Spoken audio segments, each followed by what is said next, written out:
Finalizamos entonces nuestro módulo de hipertensión con lo relacionado con el seguimiento y control.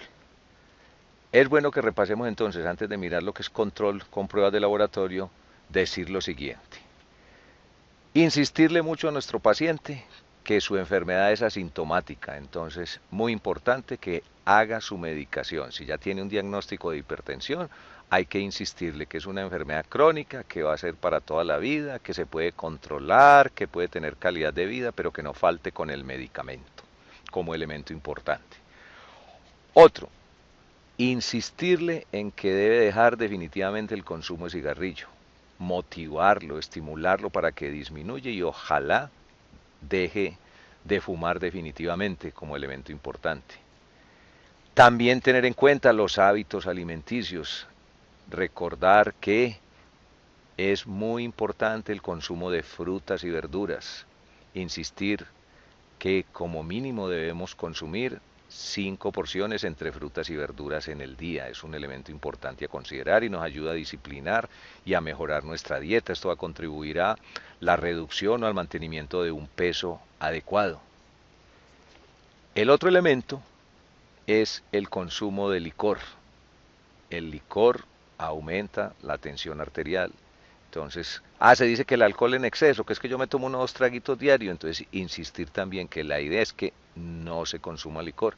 Hay autores que dicen que 1 o 2 tragos diariamente ayudan a mantener fuerte ese corazón, pero en nuestra cultura paisa al paciente no se le puede decir que puede tomar trago diariamente porque no siempre se interpreta adecuadamente. También es importante, cada paciente es diferente. Aquí vamos a hablar del paciente que tenemos controlado y qué vamos a hacer con ese paciente a través de estos mecanismos de control. Entonces vamos por partes. Primer elemento, una glicemia en ayunas. Los exámenes que mencionamos en esta diapositiva van a ver que al final le estamos diciendo anual, o sea que todos estos exámenes se recomiendan anual, pero se recomiendan quienes en el paciente que tengamos controlado. Repito una vez más, cada paciente es diferente, cada paciente tiene un manejo individual, pero podemos generalizar que el paciente que tengamos controlado le vamos a hacer estos exámenes anuales. Glicemia en ayunas, se espera que esa cifra sea inferior a 100. Ya si esa cifra aumenta, entonces vamos a ver si ese paciente requiere de una prueba de tolerancia oral a la glucosa. Además de la glicemia, entonces revisamos el perfil lipídico. Entonces en el perfil lipídico, fíjense que estamos hablando colesterol total, colesterol de alta densidad, los triglicéridos y el colesterol de baja densidad.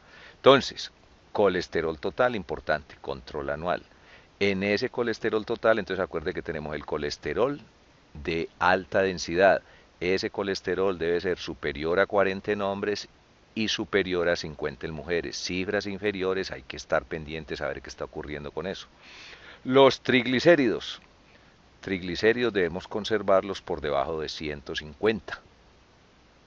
El LDL, ¿cómo así que el LDL? Entonces, el colesterol malo o el colesterol de baja densidad. Entonces, ahí lo que se usa, ya con tendencia a reducirse menos, ya hay otras fórmulas, pero la fórmula de Freebold es la que se ha utilizado. ¿En qué consiste esa fórmula? Cogemos la cifra de colesterol total, le restamos la de colesterol de alta densidad o colesterol bueno y a los triglicéridos lo dividimos por 5 y eso también lo restamos de lo anterior. ¿Cómo así que si triglicéridos menores de 400? Dicen los autores que esos triglicéridos para poder dividirlos por 5 y aplicar esta fórmula deben estar superiores a 100 y menores a 400 miligramos por decilitro. Entonces, colesterol total menos la cifra de colesterol bueno o HDL menos los triglicéridos divididos por 5 con lo que les acabo de explicar. Importante también que a ese paciente le hagamos anualmente un citoquímico de orina. Ese citoquímico de orina es muy importante. Ahora, ¿cuándo vamos a insistir en revisar ese parcial de orina? Cuando ese parcial de orina presente sedimento. Además de que presente sedimento, en ese parcial de orina vamos a ver si hay presencia de qué, de hematuria, de proteinuria o de cilindruria. Entonces son elementos que orientan a que ese parcial de orina presenta alguna patología y es importante analizarlo o detallarlo más. Habíamos dicho en una sesión anterior que uno en orina encontraba creatinina, pero no debería encontrar proteinuria. Entonces, importante que esa relación proteinuria-creatinina la analicemos también para ver qué tanta cantidad de proteína está eliminando ese riñón y a su vez eso va a ser indicativo de que la filtración glomerular se puede estar alterando. Igualmente, la cifra de creatinina, entonces esa cifra de creatinina, ¿para qué nos va a servir? Dentro del material anexo les mostramos o les adicionamos una tablita donde la creatinina con el índice de masa corporal, es decir, el peso y la talla, vamos a llegar a la tasa de filtración glomerular. Entonces, cifras alteradas de creatinina también nos van a indicar que algo está pasando con esa filtración glomerular, de ahí que su control anual sea importante.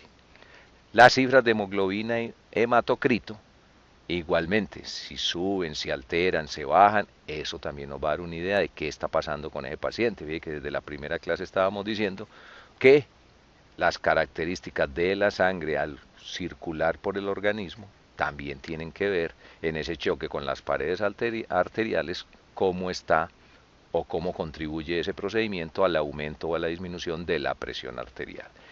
Y habíamos dicho que la proteína que se mide en orina es la microalbuminuria. Entonces, importante que hagamos siquiera un análisis de microalbuminuria por año.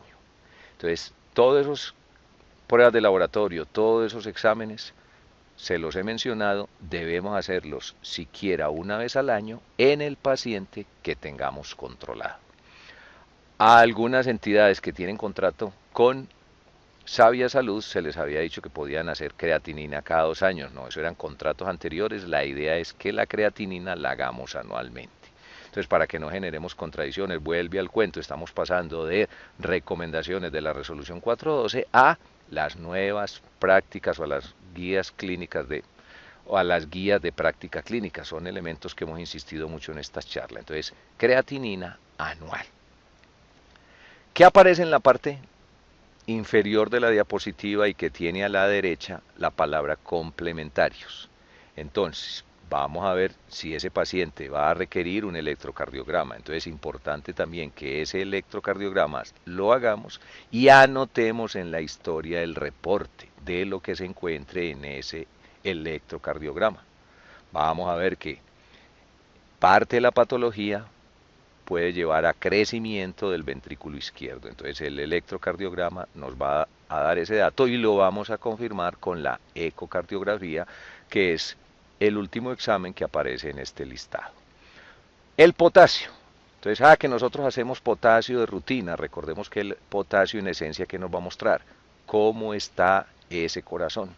Entonces, el potasio nos ayuda también a ver si hay alteraciones del potasio que van a llevar a alteraciones en ese manejo cardiovascular, sobre todo pues en el comportamiento del miocardio.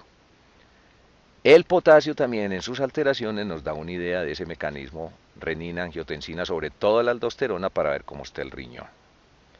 El ácido úrico igualmente también nos da idea de qué puede estar pasando o qué anormalidades se pueden dar en ese riñón, de ahí que la prueba de ácido úrico también es complementaria.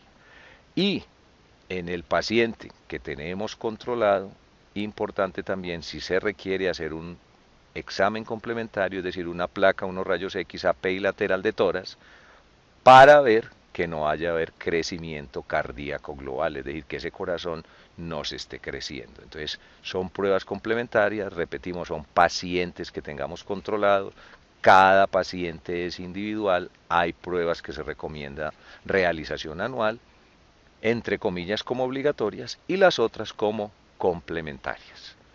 Finalizamos así entonces nuestro módulo de hipertensión y daremos paso más adelante a el módulo relacionado con la diabetes mellitus.